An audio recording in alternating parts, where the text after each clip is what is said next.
Brother 37 নাম্বারটাতে আসলে working with name cell range. এবার আমরা আপনি আগে নিশ্চয়ই সিঙ্গেল সিঙ্গেল সেলকে নাম লিখতে পারছিলেন তাই না, যেগুলো আপনি এই পাশে দেখতে পাইছেন যে নামগুলো এভাবে লিখতে পারা যায়। কিন্তু এখন একটা ব্যাপার হচ্ছে এগুলো অলরেডি করা আছে, তো করা যদি থাকে আমাদের এক্সেলে প্রায় জনে করে করে সেভ দিয়ে ফেলে, তো আপনি এটা একটু বাদ দিয়ে দেন, বাদ দিয়ে ওইটা থেকে ওপেন করবেন, মনে আছে তো না? একদম নিচে গিয়ে এক্সেল কোর্সের এই পার্টটা থেকে একটু ওপেন করে নেবেন। এইখানে গেলে 37 নাম্বার, ওকে ঠিক আছে।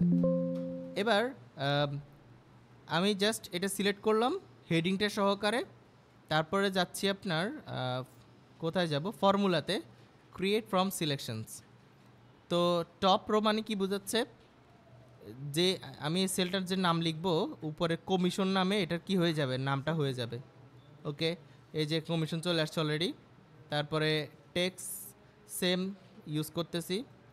এবার এই দিক দিয়ে দেখতে পাচ্ছেন আমি কাজটা করি আগে, হ্যাঁ, ইকুয়াল দেওয়ার পরে এটা ইনটু কমিশন, মানে পুরো কাজটা এখন আমাদের হবে জাস্ট ফাংশনগুলো ব্যবহার করার মাধ্যমে।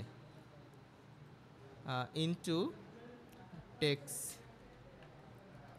আপনি চাইলে এই দুইটাকে একসাথে ধরে, যেহেতু দুটোটার মধ্যে সেম রুলস অ্যাপ্লাই হয়েছে, দুইটাকে সিলেক্ট করে যদি ফিল হ্যান্ডেল করেন দেখেন পুরোটা হয়ে গেছে কাজ।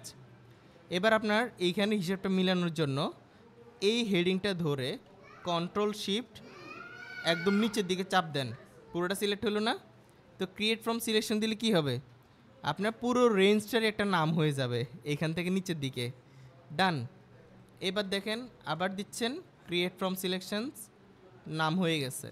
আবার দিচ্ছেন ক্রিয়েট ফ্রম সিলেকশন থেকে সবগুলোর নাম, কি চমৎকারভাবে হয়ে গেল, এখানে নামগুলো চলে আসছে। আচ্ছা, এবার আপনি এখানে আসেন, আপনার এখন এই জিনিসটাকে যোগ করা দরকার।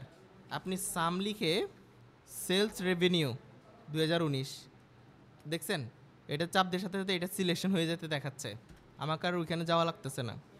তারপরে এইখানে হচ্ছে ম্যাক্স, ম্যাক্স ফাংশনটাকে কল করার পরে আপনি টোটাল কমিশন, ঠিক আছে, টোটাল কমিশন হিট করলেন, তো টোটাল ম্যাক্স যেটা সেটা চলে আসছে। এবার আপনি অ্যাভারেজ হিসাবটা বের করার জন্য টেক্স পেবল, এই তো বুঝলেন তো? ও আচ্ছা, আপনি উপরটা সিলেক্ট করেন নাই? আচ্ছা, এগুলোও নাম লিখে করতে হয়, আপনি তো এমনি নর্মালি সিলেকশন নিজে করে পারতেন, কিন্তু বারবার আচ্ছা, আশা করি এখন বুঝতে পারছেন না? ওকে।